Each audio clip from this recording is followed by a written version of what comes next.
Una guerra comercial.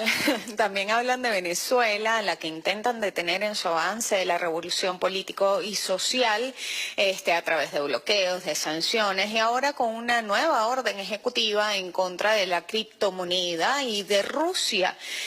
Vamos a tocar este último tema el día de hoy, porque el escenario internacional ha sido impactado recientemente por las crecientes tensiones entre Reino Unido y Rusia. El 4 de marzo, la policía del condado de Wiltshire informó que dos personas, un hombre de 66 años y una mujer de 33, fueron encontradas inconscientes en un banco en un centro comercial de Meltings en Salisbury. Las autoridades indicaban que no presentaban lesiones visibles, ambos en estado crítico, están desde entonces recibiendo tratamiento médico por una posible exposición a un agente nervioso de grado militar. Posteriormente se pudo conocer que un sargento de la policía local, Nick Bailey, que además fue uno de los primeros en acercarse al lugar donde ocurrió el incidente, también se enfermó, por lo que fue hospitalizado. En total, según Sky News, 21 personas han sido atendidas. Los medios de comunicación británicos informaron que la pareja en grave estado de salud era Sergei Skripal, un ex coronel del Departamento General de Inteligencia de las Fuerzas Armadas de Rusia, y su hija Yulia.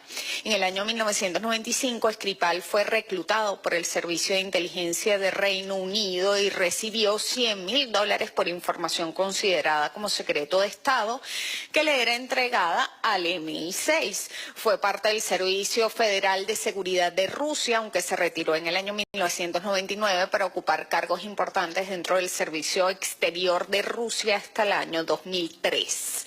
En diciembre del 2004 fue arrestado por el Servicio Federal de Seguridad ruso. En el marco de las investigaciones confesó que había actuado como doble agente. En el 2006, el Tribunal Militar del Distrito de Moscú le condenó a 13 años de prisión de máxima seguridad y lo privó de su rango y de las condecoraciones estatales. Durante la presidencia de Dmitry Medvedev, Sergei Skripal y 3 ciudadanos rusos condenados por espionaje a favor de Estados Unidos fueron indultados e intercambiados por personas detenidas en Estados Unidos acusadas de espionaje a favor de Rusia. 2 días después del incidente, la embajada rusa en Gran Bretaña emitió un comunicado en el que denunciaba que no había recibido información oficial sobre el incidente.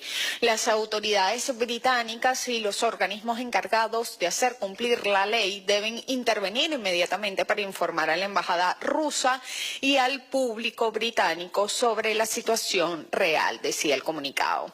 Antes de que los altos funcionarios británicos iniciaran la ola de acusaciones en contra del Kremlin por el envenenamiento, ya los medios habían dictado condena. Se esmeraron en entablar coincidencias con el previo envenenamiento de Alexandre Litvinenko, un ex agente de la KGB que fue arrestado en marzo de 1999 bajo cargos de exceso en el ejercicio de su autoridad. En el 2006 falleció presuntamente por envenenamiento radioactivo con polonio, aparentemente administrado en una taza de té. Las autoridades británicas acusaron del asesinato de Litvinenko a otro ex oficial ruso y además diputado de la Duma, Andrei Lugovoy. Demandaron su extradición al Reino Unido, pero la Fiscalía rusa se negó a extraditarle porque la Constitución se lo impide. Las tensiones se incrementaron cuando las autoridades rusas declararon su disposición de abrir un proceso penal contra Lugovoy en Rusia, pero el gobierno británico se negaba a presentar las pruebas correspondientes. El Comité de Instrucción de la Federación de Rusia determinó que Lugovoy también había sido intoxicado con polonio, por lo que concluyeron había sido víctima del mismo atentado. En varias ocasiones, según declaró el acusado, fue sometido al polígrafo por expertos británicos en Reino Unido y los resultados contradijeron las hipótesis de las investigaciones. Las relaciones británico-rusas se han visto afectadas durante varios años por esta trama. En el año 2016, el juez británico Sir Robert Owen acusó directamente al presidente Vladimir Putin de haber aprobado la operación del homicidio. La portavoz del Ministerio de Relaciones Exteriores, María Zaharova, declaró en aquel entonces que la investigación no ha sido transparente, por lo que no podía calificarse como teatro del absurdo, sino como un teatro de las sombras. Lamentamos que este suceso puramente criminal esté politizado y de esta manera haya estropeado las relaciones bilaterales entre Moscú y Londres, concluyó. Volviendo al caso de Skripal, es destacable que aunque las autoridades británicas se negaron a calificar el crimen como un incidente terrorista, la investigación se asignó al Departamento Antiterrorista de la Policía de Reino Unido debido a las circunstancias extrañas del caso. El ministro de Exteriores de Reino Unido, Boris Johnson, prometió dar una respuesta vigorosa si se hallaban pruebas del involucramiento de Rusia y manifestó que Inglaterra podría reconsiderar su participación en la Copa del Mundo del 2018.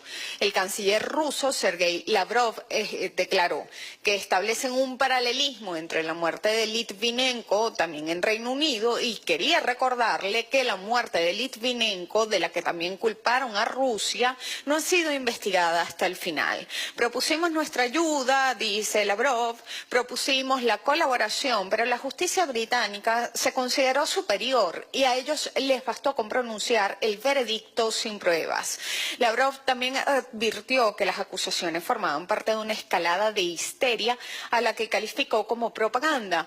Un periodista de la BBC pudo preguntar a Putin sobre el caso de Skripal y el presidente respondió: esclarezcan primero lo que pasó y ya luego lo debatiremos. El caso llegó a un punto de inflexión cuando la primera ministra británica, Theresa May, dijo durante un discurso ante el Parlamento que el atentado o fue un acto directo del Estado ruso contra el Reino Unido o el gobierno ruso perdió el control de este agente nervioso potencialmente dañino y le permitió llegar a manos de otros. Le dio al gobierno de Putin un lapso de 2 días para que explicara cómo el Estado desarrolló el agente nervioso utilizado contra Skripal. Las palabras implicaron la respuesta inmediata de la portavoz de la Cancillería rusa, a la que calificó de circo el espectáculo en el Parlamento británico. Antes de escribir nuevos cuentos, dijo Zaharova, que alguien en el Reino Unido diga en qué terminaron los anteriores, el de Litvinenko, el de Berezovsky y el de Perepilichini, disculpe mi ruso, esta noche. Estos dos últimos casos fueron los asesinatos de testigos del caso también del envenenamiento radioactivo que sospechosamente fueron asesinados y otros muchos otros que misteriosamente murieron en territorio británico. El canciller Lavrov informó que Moscú no va a responder al ultimátum británico hasta que el Reino Unido no permita el acceso al agente tóxico que presuntamente envenenó a Skripal. Antes de dar ultimátum, es mejor cumplir con sus propias obligaciones en virtud del derecho internacional, en este caso sobre la Convención de la Prohibición de las Armas Químicas que prevé la investigación conjunta de lo ocurrido, apuntó el canciller. Al día siguiente se hizo pública una carta de May en la que reafirmaba sus acusaciones contra Moscú. Citamos una parte de la misiva: la sustancia empleada en Salisbury fue un agente neurotóxico específico perteneciente a una clase de agentes químicos militares conocidos como Novichok. Este veneno de alta toxicidad, desarrollado originalmente por la Unión Soviética y heredado después por la Federación de Rusia, impide el normal funcionamiento del sistema nervioso. Fin de la que se traduce como novato recién llegado, pertenece a una serie de agentes nerviosos que presuntamente fueron desarrollados en Uzbekistán cuando era parte de la Unión Soviética. Está escrita como un arma poderosa de la que es imposible protegerse incluso con el uso de máscaras. Bill Mizarjanov, que actualmente vive en Estados Unidos, era el jefe del Departamento de Contrainteligencia Técnica en la era soviética. Según declara, sus objetivos en aquel entonces eran evitar que otros servicios de inteligencia desarrollaran el Novichok. En 1992 fue el primero en difundir la existencia de este químico letal. Entrevistado por medios británicos, aseguró que es 10 veces más potente que el gas sarín o el agente nervioso VE. Después de las declaraciones de la primera ministra del Reino Unido, Bill Mirzayanov, escribió en su cuenta en Facebook que Theresa May dijo que el Novichok fue utilizado para atentar contra Skripal y su fórmula química únicamente ha sido publicada en mi libro. Ahora, su testimonio hoy es ampliamente utilizado para condenar a la Unión Soviética y a Rusia, pero pocos cuestionaron que el químico divulgara la receta letal de tan agresiva sustancia. Su libro, por cierto, no ha sido censurado en la plataforma de Amazon, en la que se vende todavía por apenas $28,45. Estados Unidos tuvo acceso a este agente neurotóxico hace 20 años ya. Un artículo publicado en The New York Times en mayo de 1999 aseguraba que el entonces presidente de Uzbekistán, Islam Karimov, decidió colaborar estrechamente con el Departamento de Defensa estadounidense y le garantizó el acceso a territorios que entonces permanecían cerrados para Rusia. En otro artículo difundido por el medio británico BBC en el año 1999 también se hacía mención a este acuerdo de cooperación. En la nota, aún disponible en Internet, se puede leer que los funcionarios estadounidenses dicen que el Instituto de Investigación Química en el oeste de Uzbekistán era un importante sitio de investigación para una nueva generación de armas químicas secretas y altamente letales conocidas como Novichok. La propia prensa británica entonces enmienda a la primera ministra May. Rusia no es el único país del mundo que ha tenido acceso al agente químico, no es el único país que ha podido desarrollarlo o no es el único que pudiera tener interés en utilizarlo. El senador Igor Morozov recordó que Rusia detuvo la producción de agentes nerviosos y que además ha destruido por completo todas sus reservas de conformidad con los acuerdos internacionales bajo la supervisión de observadores internacionales de la Organización para la Prohibición de Armas Químicas. En contraste, es importante recordar que según datos de esta organización, Estados Unidos no habrá concluido con la destrucción de su arsenal químico sino hasta el 2023. Pero lo más interesante sigue a continuación, porque María Zaharova declaró en una entrevista que Londres usó el nombre de Novichok para una sustancia venenosa supuestamente utilizada en Salisbury con el objetivo de que se asociara con Rusia, pero ni Rusia ni la Unión Soviética alguna vez han investigado el desarrollo de productos químicos con ese nombre directo o en código de Novichok. El químico probablemente fue producido por Reino Unido, Eslovaquia, Suecia o República Checa, que han llevado a cabo una intensa investigación sobre las sustancias del programa Novichok, que no es creación de Rusia o de la URSS. Fin de la cita. El Consejo de Seguridad de la ONU fue convocado por el Reino Unido y la sesión calificada de urgente se efectuó el día miércoles.